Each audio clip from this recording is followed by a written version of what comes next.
In the opening shot, we see the return of Cole Steiner's Ethan Hunt, whom audiences may be familiar with from the 5 Mission Impossible fan films produced by 00 Studios from 2016 to 2018.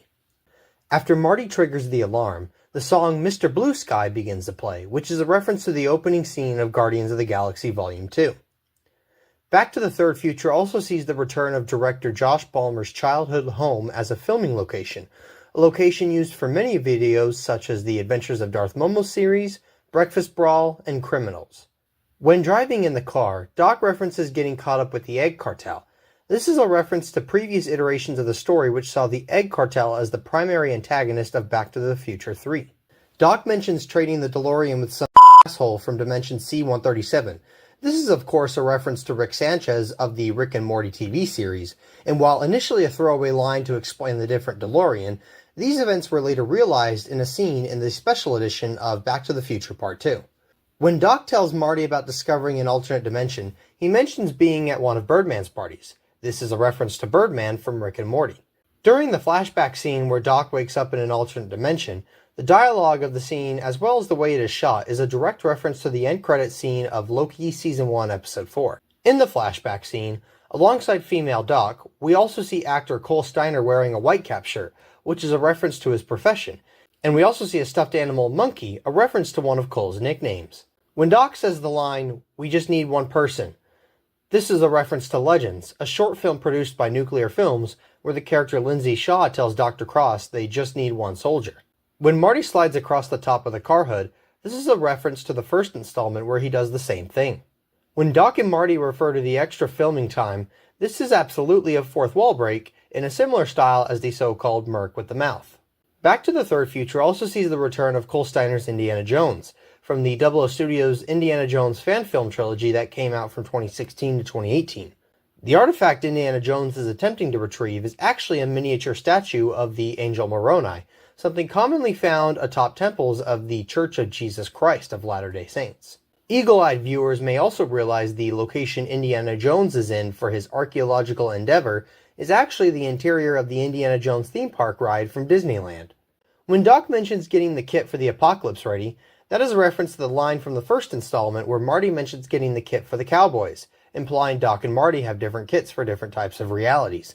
Of course, when Doc and Marty arrive at their next location, this is obviously the tail end of The Gunman Episode 5, produced by 00 Studios and Nuclear Films. Revisiting the Gunman timeline also leads to an appearance by the Gunman himself, and Lucius, with Cole Steiner and Jake Henninger reprising their roles, as well as an appearance by Preston, although he is portrayed by a blow-up doll this time around.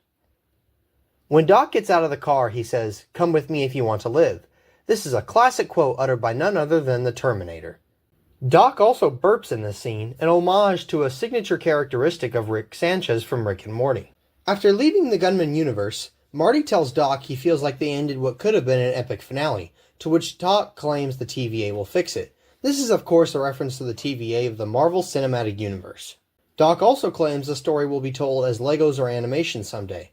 This is a reference to the, at the time, unfortunate cancellation of The Gunman Episode 6, a production which has since thankfully resumed and is currently on track to have a March 2025 release date.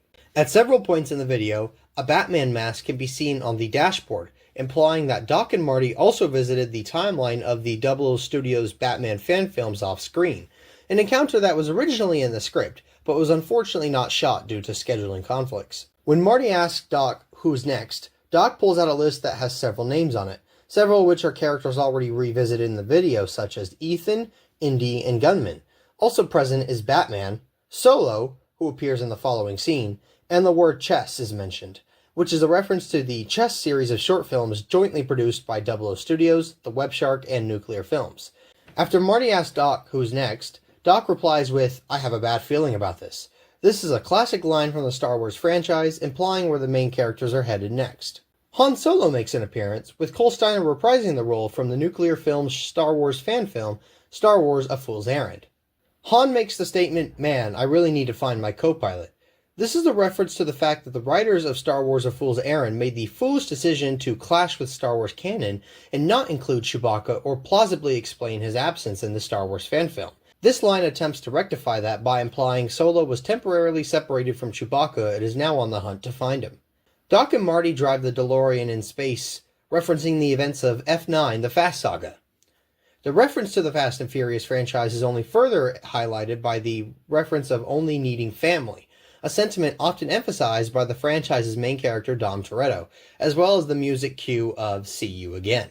The way the moment Doc sticks the gas pump into the DeLorean is shot is a reference to a video called Circle K with the Boys, made by the, at the time named YouTube channel Lance 007. When Marty tells Doc he thought the DeLorean ran on Pepsi, while a seemingly contradictory statement with the official Back to the Future films, this is instead a reference to the lore established by the first installment in the 00 Studios Back to the Future fan film trilogy, where Doc refers to needing a Coca-Cola to fill up the DeLorean. The trash can's son's daughter finally appears at the climax of the short film, voiced by Nick Johnson, an actor in several previous short films. The trash can's son's daughter one and only line is lifted from Thanos' final line in Avengers Endgame, referring to himself as inevitable. The sequence also has several other Avengers Endgame references, such as the appearance of several trash can reinforcements just before the heroes assemble, and the Avengers theme plays as Doc's team assembles like the portal scene in Endgame. Amongst the trash can reinforcements is a metal trash can with a Shiba on it.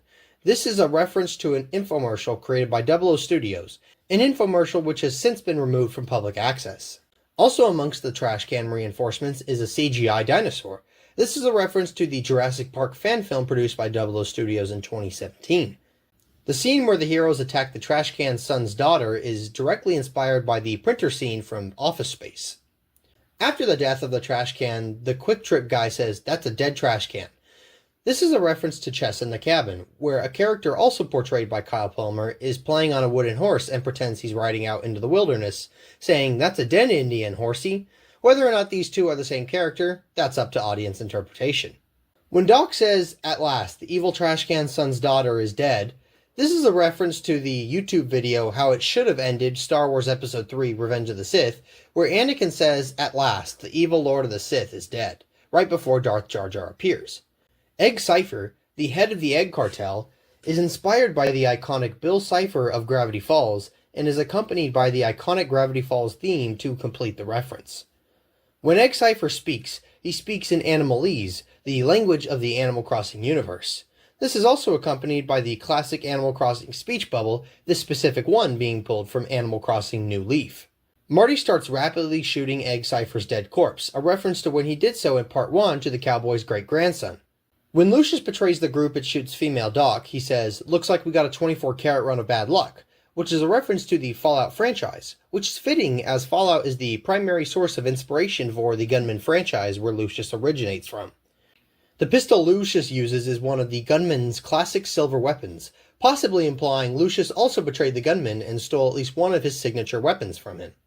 When Doc is forced to hand the keys to Lucius, he says, all right, all right." While not intentional on behalf of the scriptwriter, this does mirror a similar line from The Empire Strikes Back, where Lando Calrissian says the same thing.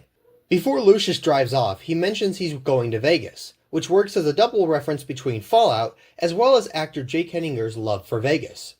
When the DeLorean explodes, a green screen explosion is used, this specific one being a staple of many previous videos, such as several episodes of the 2017 to 2018 LEGO stop-motion series My LEGO Rebel Life produced by Jaw Movies. As the DeLorean explodes, the music cue The Power of Love plays, which is of course a classic Back to the Future song. When female Doc utters her last words, "So this is what it feels like," it's a direct reference to Logan's final words in the 2017 film Logan. Doc comforts female Doc by telling her she'll come back as soon as Disney buys them out. This is a reference to the fact that the Walt Disney Company has a history of acquiring numerous IPs, as well as their history of resurrecting characters, perhaps solely for the sake of profit. Doc uses a portal gun to send Quick Trip Guy back home. This is a reference to Rick and Morty. The fact that he has one, and his line to Marty of its origin, implies he either acquired it from Rick during the events of Part 2, or it was left behind in the DeLorean he acquired. During the final scene, the hymn Nearer My God to Thee is played, which is a reference to Titanic, this specific version of it coming from that film. To end the story, Doc and Marty watch Titanic, which was a story thread first set up at the end of Part 1. When Einstein appears, he is portrayed by director Josh Palmer's dog, Tucker. The way the film fades to black with a specific musical cue over the words at the end is edited to be a similar way to how Back to the Future Part 3 ends. As the end credits play, Earth Angel is heard, which is yet another iconic Back to the Future musical cue. The way the end credits are edited with several old behind-the-scenes clips joined together as a send-off to this era of filmmaking is directly inspired by the way Deadpool and Wolverine's credits end as a send-off to the Fox Marvel Universe. The final words in the end credits are, "A cat's breakfast is a dog's dinner." This is one of director Josh Palmer's commonly used catchphrases. At the end, director Josh Palmer can be heard saying the word "Yowzers," something he first said on screen as the character Snapshot in the 00 Studios produced Deathstroke fan film. The way it's edited is in a similar fashion to how the word is used in the WebShark produced short film Turn Around. After the word "Yowzers" is spoken, the classic Nickelodeon outro music is played as the production studio credits roll.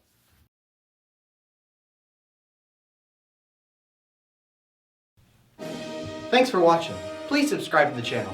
If you liked the video, comment down below and hit that like button. Oh, and check out some of my other videos. I'm sure you'll find them a delight.